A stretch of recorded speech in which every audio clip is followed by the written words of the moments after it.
orúkọ tèmi ni Remi Adébáyọ̀ Shitabe. Ọmọ Èkó pàtàkì làwọn olólùfẹ́ máa ń pè mí.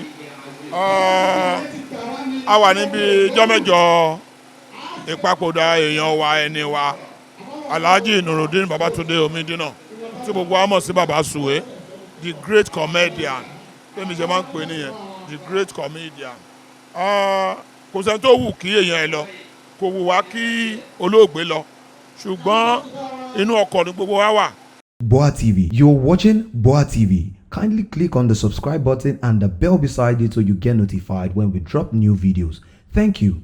Bàbá dé bus stop wa oníkálukú á bọ́lẹ̀, ó bọ́lẹ̀ ní bus stop tiẹ̀ nìyẹn, kọ́lọ́mbà fọ̀rùn kẹ́, ẹ̀yìn tó filẹ̀ kó má bàjẹ́, iwájú tó dojúkọ kọ́lọ́hún ṣe kẹ́ ìgẹ̀ fún. Sí àwọn ọmọ olókùú, mo ti sọ mo ní ẹ ṣera yín lóṣooṣù ọ̀wọ̀, ẹ múra yín lọ́kan, ẹ má discriminate pé ìyá alágbájá ọ̀tọ̀, ní bàbá mọ́, ìyá ni gbogbo yín ní, kẹ́ wá gbà pé ìyá kan ṣe ló bí gbogbo yín.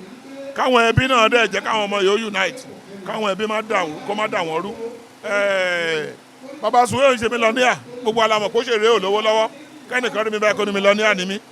Ọlọ́run ń gbàdúrà wa, à ń jẹ amúni, kọ́lọ́run ó dẹ̀lẹ̀ fún, kó tọ́jú ilé yẹn kí ilé yẹn má dàrú.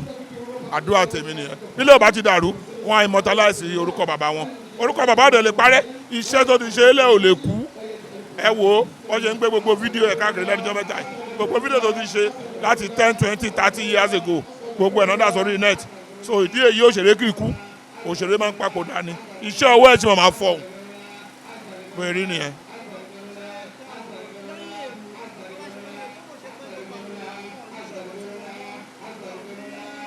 No, even àwa tá a jẹ́ ẹgbẹ́ òṣèré nípínlẹ̀ Èkó àti yan kọ́mítì tó máa ṣe artist night fún. Artist night yẹn dẹ̀ máa wáyé ní on the 23 December ní Blue Roof ní Ìkẹjà LTV8. Àti yan kọ́mítì, àwọn kọ́mítì ti ń ṣiṣẹ́ lórí ẹ̀ bá a ṣe máa wá ṣẹ̀yẹ kẹyìn fún. Àwọn ẹbí ló ń ṣàdúrà fún lẹ́nìí. Ẹ ṣé, orúkọ mi ni Remi Adébáyọ̀ Shitabe. Ọmọ Èkó pàtàkì làwọn èèyàn máa ń pè mí. Boa TV. You're watching Boa TV. Kindly click on the subscribe button and the bell beside it so you get notified when we drop new videos. Thank you.